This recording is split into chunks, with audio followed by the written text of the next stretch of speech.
श्री भगवान वाच दीपाचे नि प्रकाशे गृहीचे व्यापार जैसे देही कर्मजात तैसे योगयुक्ता. ज्ञानेश्वरी नित्यपाठाचा एक विशेष विभाग या ओवीने सुरू होतो. 5व्या अध्यायातला जे श्लोक आहेत त्याच्यामध्ये ज्ञानी व्यक्ती किंवा जवळपास ज्ञान स्थितीमध्ये स्थिरावणारी व्यक्ती, तिची जी योगावस्था आहे ती योगावस्था इंटॅक्ट असताना प्रकृतीच्या माध्यमातून कर्म केली जातात आणि प्रत्यक्षतः मी काही करतच नाही, तत्वस्वरूपच आहे, अशा प्रकारचा जो ज्ञानाचा आविर्भाव अंतःकरणावर आहे त्याचं वर्णन करणारे हे श्लोक आणि या ओव्या आहेत. आधीचा सगळा जो भाग आहे तो सगळा कर्माचा, कर्मयोग वगैरे. ज्ञानेश्वर महाराजांनी पुढे 10व्या अध्यायात एक थोडंसं आतापर्यंत काय काय अभ्यासलं याचा मागोवा घेतलाय. मुलांना जसं 6माही परीक्षेनंतर, दिवाळीची सुट्टी झाल्यानंतर एकदम नवीनच वाटतं, काय शिकलं आठवत नाही, तसं होऊ शकतं. म्हणून 6व्या अध्यायामध्ये 10व्या अध्यायामध्ये काय काय आहे याचं एकेका ओवीमध्ये मागोवा घेतलाय. प्रथमी अर्जुनाचा विषाद. पहिल्या अध्यायामध्ये काय झालं तर अर्जुनाचा विषाद योग. दुजी योगू बोलला विषदू. कर्मयोगाची इंट्रोडक्शन झाली. परी सांख्य बुद्धीसी भेदू दावून या. कर्मयोगाच्या धारणा आणि त्याच्याबरोबर स्थितप्रज्ञ व्यक्तींची लक्षणं, त्याच्यामुळे तो भाग सांगून चांगला. तिची केवळ कर्म प्रतिष्ठेले. 3ऱ्या अध्यायामध्ये कर्मयोग सांगितलं. चतुर्थी तेची ज्ञानेशी प्रकटिले. म्हणजे कर्म आणि ज्ञान याचा संबंध काय आहे 4थ्या अध्यायामध्ये सांगितलं. आणि पंचमी गव्हरिले योगतत्व. म्हणजे 5व्या अध्यायामध्ये योगतत्वाची ते सूचित केलं. म्हणजे योगाने साध्य काय करायचं आहे, ही आत्मस्थिती, त्याची प्रोसेस ही खरं तर 6व्या अध्यायात सांगितलेली आहे. पण त्या 6व्या अध्यायाचं इंट्रोडक्शन 5व्या अध्यायात सुरू होतं आणि ते 5व्या अध्यायातलं जे वर्णन आहे त्याच्यामध्ये ती कर्मयोगच आहे असं वाटू शकतं, पण तो कर्मयोग पूर्णतः ज्ञानी व्यक्तीचा जो स्थिरावलेला आहे आणि मग त्याच्या योगभूमिकेतून केलेली कर्म ही 5व्या अध्यायामध्ये सांगितली गेलेली आहेत. आणि ती व्यक्ती कशी असते हे या श्लोकापासून आणि या ओवीपासून वस्तुतः ज्ञानेश्वरी नित्यपाठामध्ये पण सांगितलं गेलेलं आहे. म्हणून पहिला जो कर्माचा विभाग आहे कर्मयोगामध्ये, मध्ये कर्म कर, कर्माच्या कर्तृत्वाचा अधिक आविर्भाव बाळगू नकोस, फळावर आसक्ती ठेवू नकोस, असं ऐकता ऐकता पण ना पटलं असं वाटतं. पण ते कोरडं कोरडं घास, म्हणजे पोळी, जर का पोळी किंवा भाकरीचे तुकडे कोरडे कोरडे खायला दिले तर ते जसे उतरत नाहीत कशाखाली, पोट त्याने भरणार हे कळत असलं तरी त्याला एक थोडासा ओलावा लागतो आणि तो ओलावा भक्तीचा आहे. म्हणून कर्म कर, आसक्ती ठेवू नकोस, फळावर आसक्ती ठेवू नकोस, हे सांगत असताना मध्ये करायचं काय, त्याचा अधिकार कुठे जाईल, तर तो अधिकार ईश्वराच्या चरणी अर्पण कर. मी माझ्या सामर्थ्याने करतोय असं म्हणू नकोस, ईश्वराच्या सामर्थ्याने करतोय असं म्हण, सारखं म्हण. आणि मग त्याच्यानंतर फळ मनामध्ये तरी का त्याच्याबद्दल आसक्ती असली तरी तुझ्यामुळे हे प्राप्त झालं असं भावनिक रीतीने तरी ईश्वराच्या पायाशी संबंधित झाल्यानंतर तो कर्मयोग थोडासा आचरणात यावा लागतो. नाहीतर मग ते केवळ कळलं कळलं असं वाटतं, पण प्रत्यक्षात मन कर्माचा अधिकार सोडायला तयार नसतं. त्याला जे म्हणायचं असतं की हे माझं आहे, ते माझं आहे ही भूमिका सोडण्यासाठी, म्हणून ते कोणासाठी ते पायावर अर्पण केलं की गुरूंचं आहे. आमचं चांगलं झालं, कशामुळे झालं, स्वामींचा आशीर्वाद आहे. याच्यामध्ये मी केलं ही भावना थोडीशी भक्तीच्या अंगाने लवकर मावळते. नाहीतर ते केवळ कर्माचा योगाचा धारणा कळल्या म्हणून अहंकार मावळतो अशातला भाग नाही, आसक्ती मावळते अशातला भाग नाही. म्हणून कर्म आणि भक्ती आणि त्याच्यामधलं भावनेचं अंग हे दोन्ही इंटॅक्ट ठेवल्यानंतर तो कर्मयोग हळूहळू आम्हाला सुसह्य होतो. कारण अशा रीतीने कोणाच्या तरी ठिकाणी ते अर्पण करणं, कुठेतरी भाव असणं, याच्यामधून अहंकाराचा ताठा जो आहे तो लवकर निघतो. आपल्यापेक्षा मोठी जी व्यक्ती आहे, श्रेष्ठ व्यक्ती आहे, तिच्याकडे. पूर्वी अशी पद्धत होती की नवीन नवीन नोकरी लागल्यानंतर घरात पगाराचं त्यावेळेस कॅश मिळायची म्हणजे ते घरातल्या मोठ्या व्यक्तीच्या हाती आणून देणे. आता खरं तर नोकरी याने केली होती, बॉसची बोलणी यांनी खाल्ली, पण तरीसुद्धा मी केलं असं नाही. कोणाच्याकडे तरी दिलं किंवा देवाच्या ठिकाणी देवघरासमोर ते ठेवलं जात होतं. हे काय होतं, तर एक प्रकारे अशा प्रकारे कर्तृत्वाचा अहंकार आणि मला मिळालं, मी मिळवलं हा भाग विसर्जित करणं. म्हणून गोंदवलेकर महाराजांनी जे म्हटलंय की मी कोणीतरी आहे असं म्हणण्यापेक्षा मी कोणाचा तरी आहे ह्या म्हणण्यामध्ये जास्ती सुख आहे. आणि हे फक्त व्यवहाराच्या बाबतीत आहे अशातला भाग नाही, अध्यात्माच्याही बाबतीत जे जे काही आम्हाला प्राप्त होतं ध्यानाच्या साह्याने, चिंतनाच्या साह्याने, त्याच्यामधून आम्ही जर का ते आमच्या कर्तृत्वाने प्राप्त केलं असं म्हणत राहिलो तर ज्ञानाच्यामुळे वस्तुतः अहंकार कमी व्हायला पाहिजे, पण अपूर्ण ज्ञानाच्यामुळे तो अहंकार वाढत जातो. आणि ज्ञानी व्यक्तींचं सूत्र असं आहे की जितकं म्हणून ज्ञान अंतःकरणामध्ये प्रगाढ होत जाईल तितकी ती व्यक्ती नम्र होऊन जाते. त्यांची विनय ह्याची संपत्ती असं जे म्हटलंय, विनय हीच संपत्ती. जे कोणी एकतर भेटत नाही, कोणाशी एकतर बोलण्याची प्रवृत्ती होत नाही किंवा काही कर्म करण्याची त्यांची मुळात प्रवृत्ती राहिलेली नसते ज्ञानावस्थेमध्ये, पण त्या हातांना हात सराव असतो की जर का काही समोर आले कोणी तर त्यांच्यासमोर ते हात स्वाभाविक रीतीने जोडले जातात. ते स्वामी स्वरूपानंदांचं, स्वामी माधवनाथांनी जे वर्णन केलं होतं की खोलीमध्ये कधीही बघितलं तर ते बसलेले असायचे आणि कोणीही त्यांच्या दर्शनासाठी म्हणून आत गेलं तर पहिलं या व्यक्तीचे हात जोडले जायचे, आत त्यांचे हात मुळातच जोडलेले असायचे. सर्वांच्या ठाई ईश्वर आहे असं आम्ही जे कन्सेप्ट म्हणून ऐकतो ते प्रत्यक्षतः प्रत्येक व्यक्तीशी संबंधित होत असताना तसं वागणं ही ज्ञानी व्यक्तीच इतक्या कॉशियसली करू शकते. म्हणून ज्ञानस्थिती, योगस्थिती हे ऐकताना खूप मनोहर वाटते, पण आहे मनोहर तरी असं जे होतं की सगळं छान आहे, पण ती ज्ञानस्थिती जर का आम्हाला अनुभवायची असेल तर खूप कॉशियसली प्रत्येक क्षणाचा हिशेब अंतःकरणाला द्यावा लागतो. त्याची तयारी नसते अंतःकरणाची, तितकं ते सावधान नसतं. आणि ती सावधानता येण्यासाठी म्हणून ते कर्माच्या कर्तृत्वाशी आणि फळाच्या आसक्तीशी जर का संबंधित असेल तर तेवढं मोकळीक त्याला मिळणार नाही. म्हणून आधी कर्मयोग सांगितलेलं आहे की ह्या सगळ्या गोष्टींमधून तुझं अंतःकरण जे विखुरलेलं जातं ते विखुरलेलं गेलेलं अंतःकरण शक्य होईल तेवढं स्वतःपाशी ठेवायचा प्रयत्न कर. म्हणून अनावश्यक भागातून तरी अंतःकरण काढणं हे कर्मयोगाच्या साह्याने केलं गेलं. पण तो कर्मयोग केवळ कोरड्या धारणांनी करता येणार नसून भक्तीसहित कर्मयोग हे करून झाल्यानंतर असं जरी झालं तरी त्या भक्ती आणि कर्मयोगाने सुद्धा पोट भरत नाही.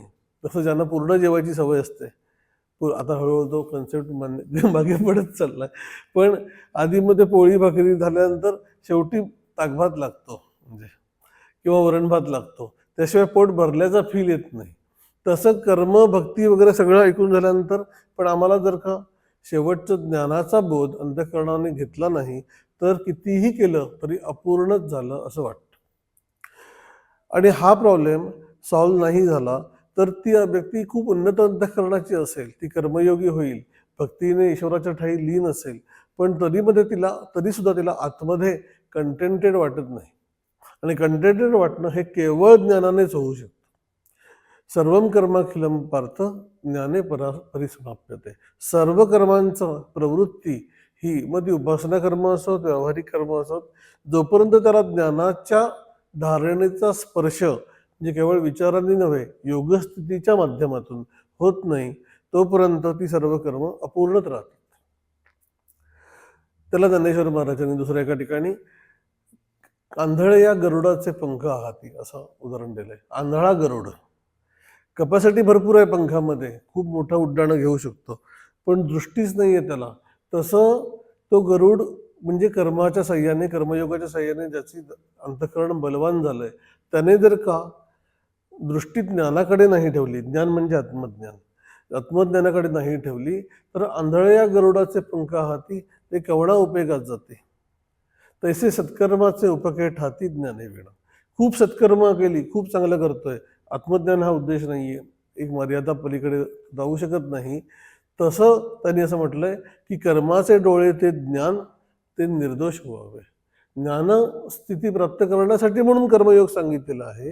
हे जर का विसरलं गेलं तर एका मर्यादेपलीकडे त्या व्यक्तीचा आंतरिक विकास होणार नाही. जगासाठी ते किती उपयोगी पडतंय दॅट इज अनदर पार्ट. पण स्वतःमध्ये परिपूर्णता अनुभवणं हा जर करायचं असेल तर आत्मस्थिती निश्चयाची, ह्याची दशा मोक्षश्रीची, हा भाग प्रक्रियेमध्ये जर का त्याने आणला नाही तर ते राहूनच जाईल. म्हणून महापुरुषांची सुद्धा जी कार्य बघायला मिळतात, स्वामी विवेकानंदांचं शिवभावे जीवसेवा हा सगळा जो भाग आहे त्यातला शिवभाव जर का काढून ठेवला तर जीवसेवा करणारे काय स्वामी विवेकानंद पहिले नव्हते आणि शेवटचे पण नाहीत. हजारो लोक आजही करतायत, पूर्वीही करत होते आणि चांगल्या रीतीनेच करत होते. पण शिवभावे जीवसेवा ह्याच्यामध्ये एक युनिकनेस आहे. त्याच्यामध्ये स्वतःमध्ये सगळ्यामध्ये शिवस्वरूप आहे असं धारणानी होत नाही. आधी ते स्वतःमधलं शिवस्वरूप अनुभवणे, मग कळेल की इतर पण लोक शिवस्वरूप आहेत आणि मग ती जीवसेवा खऱ्या अर्थाने प्रत्यक्षात कृतीमधून येऊ शकेल. आणि हा जो भाग आहे तो पुन्हा पुन्हा ठसवण्याचं काम ज्ञानेश्वरी आणि गीता करते आहे की कर्मयोग, भक्तीच्या साह्याने कर्मयोग आणि ज्ञानधारणा. म्हणून पुढचा सगळा भाग ज्ञानधारणा म्हणजे तरी काय, योगस्थिती. पंचमी गौहरिले योगतत्व म्हणजे 5व्या अध्यायामध्ये योगतत्व गौहरिले म्हणजे जणू काही त्याचं बीजारोपण केलं ऐकणाऱ्यांच्या मनामध्ये. पण ते बीजारोपण म्हणजे काय आहे तर योगाचं तत्व हे आहे की आत्मस्थिती प्राप्त करून घेणं. म्हणून ज्ञानाचा पण केवळ एक विचार तोही फुलफिलमेंट देणार नाही. आम्हाला काहीतरी ग्रेट समजलं असं वाटतं. स्वामींची जर का जुनी योगस्थितीवरची किंवा ध्यान प्रोसेसवरची जर का विवरणं ऐकली, सूक्ष्म सूक्ष्म ओ असं माणूस एकदम अप्रिशिएट करतो. पुढे काय, उद्या ऐकू असं होतं. का असं होतं? कारण ते बुद्धीचा प्रांत आहे सगळा आणि आम्हाला आमच्या पंखांनी तिथपर्यंत उडून नाही गेलं तरी त्यांच्या खांद्यावर बसून आम्ही ते बघू शकतो. असं असतं का, असं त्याला बुद्धीला ॲप्रिशिएट होतं. पण करण्यासाठी म्हणून जो प्रॉम्प्टनेस पाहिजे त्याला धृती असं त्यांनी म्हटलेलं आहे. त्यांची काही डेफिनेशन सुंदर आहेत की मतीतलं कृतीत आणण्यासाठी जे लागतं त्याला धृती असं म्हणतात. पटलेलं करण्यासाठी जे लागतं त्याला धृती, धैर्य. त्याला ज्ञानेश्वर महाराजांनी धैर्यराज असं म्हटलंय. मना श्रेष्ठ धारिष्ठ जीवी धरावे. कसलं श्रेष्ठ धारिष्ठ? पुन्हा पुन्हा समोर येणं यासाठी बुद्धीला जे लागतं श्रेष्ठ धारिष्ठ. पटलेलं असतं कारण ते आम्हाला हेच करायचं आहे, आत्मस्थिती वगैरे सगळं. पण ते करण्यासाठी विसरतो माणूस. ध्यानाच्या वेळेला करू असं तो ठरवतो. ध्यान टू ध्यान. ध्यानामध्ये पण ते होत नाही हे त्याच्या लक्षात यायला पण थोडा काळ जातो की ध्यानामध्ये पण आपण आत्मस्थितीमध्ये नसतो.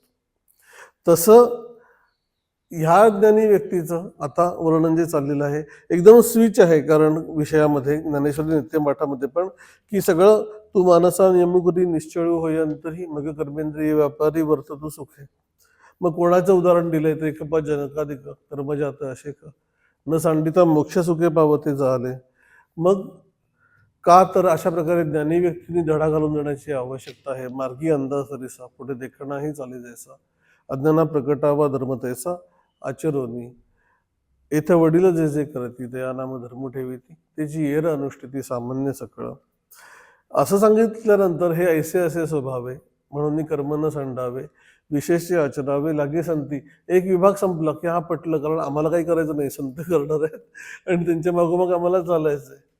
एकदम दीपाचे प्रकाश गृहीचे व्यापार जैसे हे एकदम वेगळ्याच टेरिटरीमध्ये हा विषय येतो.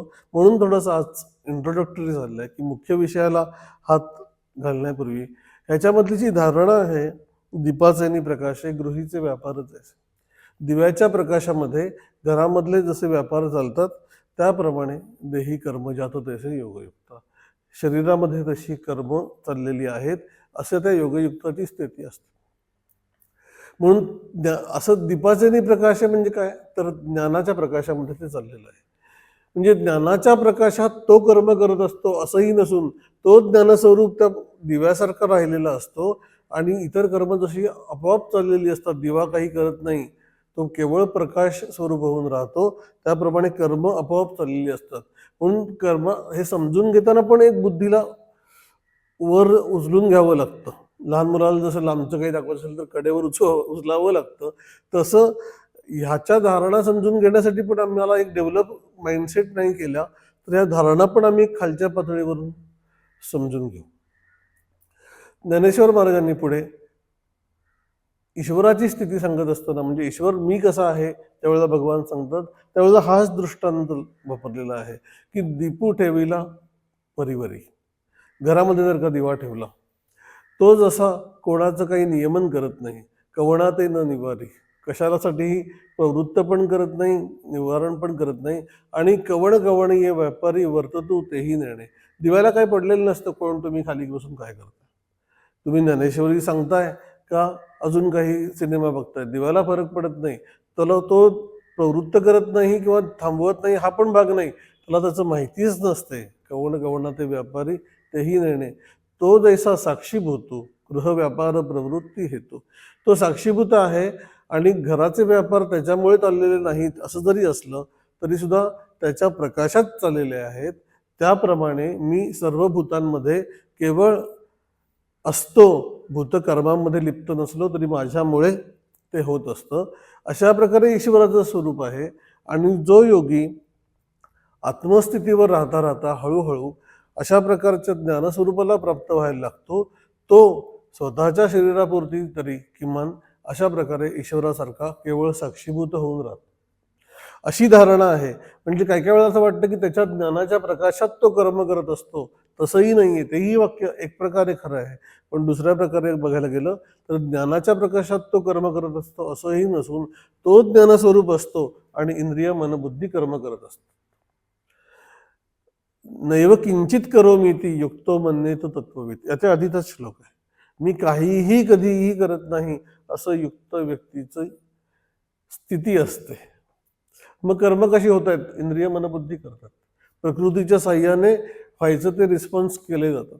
निसर्गदत्त महाराजांचा एक संवाद आहे, कसे लोक एक्सप्रेस करतात की तुम्ही कायम स्वरूपावर असता तर मग तुम्ही आता हे प्रश्न उत्तर वगैरे चाललेले आहेत, ती प्रश्न उत्तरं कशी चालतात, तुम्ही कशी प्रश्नाची उत्तरं देता, प्रश्न समजून कसे घेता आणि उत्तरं कशी देता.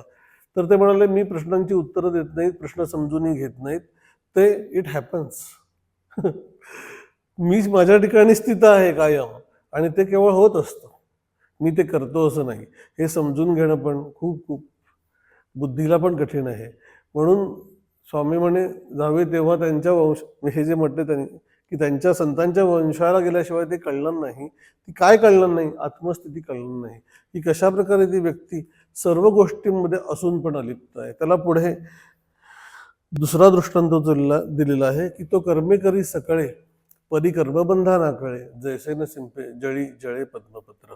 की कमळाचं पान पाण्यामध्येच आहे, पाण्यामधूनच ते आपलं पोषण करून घेत आहे, पण त्याच्याशी ते संबंधित नाही, त्याच्यावर पाणी ठरू शकत नाही. त्याप्रमाणे ही व्यक्ती संसारामध्येच आहे, सर्व गोष्टींसारखीच वावरते आहे, पण कशामध्येच तो नाहीये. त्याला आधीच्या श्लोकामध्ये ज्ञानेश्वर महाराजांनी वर्णन करताना असं वाटू शकतं की ती व्यक्ती मग डोळे मिटून कुठेतरी बसलेली आहे, जगाशी संबंधित नाहीये. असं नाहीये, सगळ्या गोष्टी चाललेल्या आहेत आणि त्याप्रमाणे इतरांसारखाच तोही वागतो आहे. रवी आणिकांची ये परी तोही एक शरीरी अशेषा ही व्यापारी वर्ततू दिसे. तोही नेत्री पाहे श्रवणी ऐकतू आहे परी तेथीचा सर्वता नोहे नवल देखे.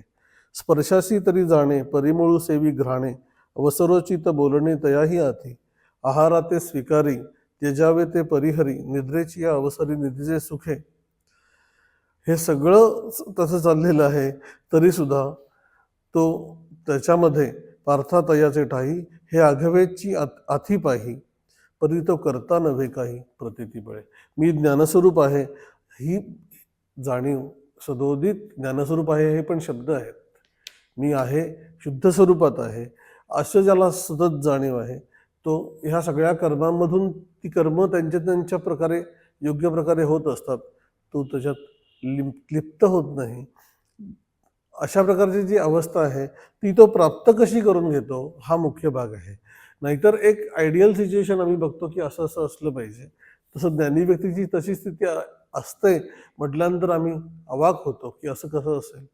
पण त्याच्यासाठी म्हणून एक अनुसंधानाची प्रोसेस, आत्मानुसंधानाची प्रोसेस तो चाललेला आहे आणि ते चालता चालता त्याला टप्प्याटप्प्याने ते प्राप्त झालेलं आहे. काल रात्रीपर्यंत अज्ञानी होता आणि आज सकाळी ज्ञानी होऊन बाहेर पडला, किंवा आज ध्यानाला बसेपर्यंत अज्ञानात होता आणि ध्यानात त्याला साक्षात्कार झाला आणि ध्यानातून उठल्यानंतर मग तो एकदम अलिप्त झाला. ही जी समजूत असते की एक काहीतरी इव्हेंट होणार आहे आणि त्या इव्हेंट नंतर आम्ही ज्ञानी होणार आहे, तोपर्यंत आम्ही अज्ञानात असणार आहोत, असं नाहीये. ज्ञानाची प्रोसेस ही ध्यानामध्ये त्याच्यामध्ये सिग्निफिकंट टप्पे पार केले जातात, ही अगदी खरी गोष्ट आहे. पण तो ध्यानामध्ये समजलेला बोध व्यवहारात येण्यासाठी पुन्हा एका प्रक्रियेमधून जावं लागतं, त्या टप्प्यामधून जावं लागतं. आणि तो ज्ञानाचा बोध, कारण ध्यान करत असताना गोष्टी बऱ्याच सोप्या आहेत. कुठे सोप्या आहेत ऍक्च्युली ध्यान करत असताना, पण त्यातल्या त्यात की डोळे बंद आहेत, सगळं बंद करून ठेवलंय, शांत करून ठेवलंय, सगळ्यांपासून आम्ही वेगळे झालेलो आहोत. आता केवळ मीची जाणीव, तो मंत्र, प्रोसेस आजपर्यंत कळलेली आणि मनात उठणारे विचार यांचाच संबंध आहे. बाकी कोणी डिस्टर्ब करायला येणार नाहीये. त्यामुळे कोणाशी मारामारी करायची हे आमचं ठरलेलं आहे, एवढेच आहे. पण ज्या वेळेला तुम्ही व्यवहारात आहात, कर्म होत आहेत सर्व प्रकारे, कोणीतरी कॉल करतो आहे, त्याच्याशी बोलणं चाललेलं आहे, घरातल्या जबाबदाऱ्या आहेत, हे सगळं चाललेलं आहे, त्याच्यामधून माझी जबाबदारी वाटते, मला चिंता वाटते, हे सगळ्या गोष्टी चाललेल्या असताना योगस्थिती टिकवणं हे जास्ती डिफिकल्ट आहे. आठवत पण नाही आम्हाला ते अहम आत्मा हे कधीची विसरू नये वगैरे, कुठे आमच्या मनात येतं दिवसभरात अहम आत्मा वगैरे, काही आठवत नाही. म्हणून ज्ञानाची प्रक्रिया ही सावकाशपणे अंतःकरणात घडत असते, पण सावकाशपणे घडत असते याचा अर्थ आम्ही तिच्याकडे लक्ष नाही दिलं तर ती मात्र घडणार असते. भक्ती एक वेळ भावनेचा जो उचंबळ आहे तो अधूनमधून अंतःकरणावर येऊ शकतो, कारण अंतःकरणाची प्रवृत्तीच सतत कुठला ना कुठला विषय अंतःकरणावर येणं मावळणं अशा प्रकारे, ज्या प्रकारे समुद्राच्या लाटा असतात तसं अंतःकरणावरचा वृत्तींचा वेगवेगळ्या प्रकारचा प्रवाह कित्येक वेळेला आम्ही न ठरवताच येत असतो. अचानक कोणाशी तरी मामे भावाची आठवण झाली, कुठे काही विषय नव्हता पण आठवण झाली. याचं कारण मनावर ताबा नाही म्हणण्यापेक्षा मनाचा भागच असा आहे की ते कधी काहीतरी समोर टाकेल असं सांगता येणार नाही. पण आत्मस्थिती किंवा स्वचं भान ह्याची पण आम्हाला अधूनमधून आठवण होत असते की हे करायला हवंय. पण ते प्रत्यक्ष करण्यासाठी म्हणून दरवेळेला अंतःकरणाच्या त्या ठेवणीवर किंवा ते कधीतरी समोर टाकेल त्याच्यानंतर आम्ही करू असं न राहता पुन्हा पुन्हा चिंतनाच्या साह्याने तिथे येणं, याने ती ज्ञानाची धारणा अंतःकरणात राहता राहता त्याचे पदर उलगडून त्याच्यामध्ये सूक्ष्मतेने राहण्याची प्रवृत्ती आमची निर्माण व्हायची शक्यता असते. म्हणून ज्ञानी हो असं न म्हणता योगी हो असं म्हटलेलं आहे. त्याचं कारण हे आहे की तू त्या प्रोसेसमध्ये राहा, ज्या दिवशी तुला कळेल त्या दिवशी पुढचा टप्पा प्राप्त होईल. पण केवळ विचाराच्या अंगाने तू ते करू बघशील तर ते कधीच प्राप्त होणार नाही, कारण समजल्यासारखं वाटेल आणि मग एक कल्पनेचा ज्ञानी तयार होतो, काल्पनिक ज्ञानी.